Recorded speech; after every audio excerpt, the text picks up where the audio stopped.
കഴിഞ്ഞ ദിവസം ഇൻസ്റ്റഗ്രാമിൽ ഒരു നല്ല പോസ്റ്റ് കണ്ടു. വളരെ നല്ലൊരു പോസ്റ്റാണ്. അതായത് നമ്മുടെ ആവറേജ് ലൈഫ് സ്പാൻ എന്ന് പറയുന്നത് 76 ഇയേഴ്സ് ആണെന്നും 38 വയസ്സ് കഴിഞ്ഞാൽ നമ്മുടെ മിഡിൽ ഏജ് കഴിഞ്ഞു എന്നൊക്കെ പറഞ്ഞിട്ടൊരു പോസ്റ്റാണ്.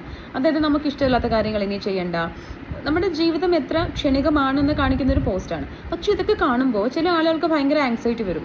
ആർക്കാണ്? ഈ 38 കഴിഞ്ഞിട്ടുള്ള ആളുകൾ, അതായത് നമ്മുടെ മധ്യവയസ്സ് കഴിഞ്ഞു പക്ഷെ എങ്ങും എത്തിയിട്ടില്ല എന്ന് വിചാരിക്കുന്ന ആളുകൾ, ഡിവോഴ്സ് കഴിഞ്ഞ ആളുകൾ, ബിസിനസ് നഷ്ടം വന്ന ആളുകൾ, പുറത്ത് ജോലി ചെയ്തിട്ട് ജോലിയൊക്കെ നഷ്ടപ്പെട്ട് തിരിച്ച് നാട്ടിൽ വന്ന് ഒന്നേന്ന് തുടങ്ങുന്ന ആളുകൾ, അതുപോലെ തന്നെ ഒരുപാട് കടക്കണിയിൽപ്പെട്ട ആളുകൾ, ലൈഫിൽ പുതിയൊരു കരിയർ സ്റ്റാർട്ട് ചെയ്യുന്ന ആളുകൾ, അല്ലേ?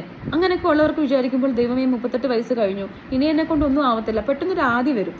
കുഞ്ഞുങ്ങളൊന്നും ആയിട്ടില്ല, കുഞ്ഞുങ്ങൾക്ക് വളർച്ച ഒന്നും ആയിട്ടില്ല, അവർക്കിനി ഒരുപാട് പഠിക്കാനുണ്ട്, അവരെ പഠിപ്പിക്കണം, അവർക്ക് ലൈഫിൽ ഒത്തിരി കാര്യങ്ങൾ നമുക്ക് ഇൻവെസ്റ്റ് ചെയ്യാനുണ്ട്, സേവിങ്സ് ഇല്ല എന്നൊക്കെ വിചാരിക്കുന്ന ഒരുപാട് ആളുകളുണ്ട്.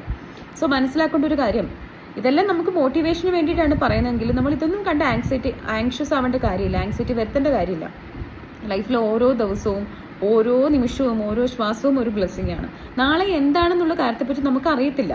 നമ്മൾ ഫ്യൂച്ചറിനെ പറ്റി പ്ലാൻ ചെയ്യുന്നു, പക്ഷെ ഫ്യൂച്ചറിനെ പറ്റിയിട്ട് ഒരുപാട് ആങ്സൈറ്റി ആയിട്ട് കാര്യവുമില്ല, അല്ലേ?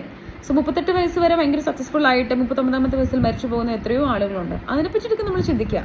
സോ നമുക്ക് ലൈഫ് മുന്നിൽ കിടക്കുകയാണ്. പോസിറ്റീവായിട്ടിരിക്കുക, യു ആർ ഇനഫ് എന്നുള്ളൊരു കാര്യം ചിന്തിക്കുക. ഇനിയും ഒരുപാട് മുന്നോട്ട് പോകാനുണ്ട്, ഇനിയും നമ്മുടെ ജീവിതത്തിൽ ഒരുപാട് സക്സസ് വരാനുണ്ട്, ഒരുപാട് നല്ല കാര്യങ്ങൾ നമ്മുടെ മുമ്പിൽ കിടക്കുകയാണ്. ആ ഒരു ഹോപ്പിൻ്റെ പുറത്ത്, ആ ഒരു ആഗ്രഹത്തിൻ്റെ പുറത്ത് മുന്നോട്ട് പോവുക. ഇതുവരെ സംഭവിച്ചതൊക്കെ ഒരുപാട് ഹൈ ആയിട്ടുള്ള കാര്യങ്ങൾ സംഭവിച്ചിട്ട് ഇനി നെഗറ്റീവായിട്ട് സംഭവിക്കുന്ന ഒരുപാട് പേര് ഉണ്ടെന്നുള്ളൊരു കാര്യം മനസ്സിൽ വിചാരിക്കുക. അങ്ങനെയല്ല നമ്മുടെ മുമ്പിലുള്ളത്. ഇനിയും ഒരുപാട് ഉയരങ്ങളിലേക്ക് എത്താൻ ആയുസ്സും ആരോഗ്യം കിടക്കുകയാണ്. അതുകൊണ്ട് ടെൻഷൻ അടിച്ച് ആ ആരോഗ്യം നശിക്കരുത് എന്നുള്ള ബോധ്യത്തോടു കൂടി മുന്നോട്ട് പോവുക.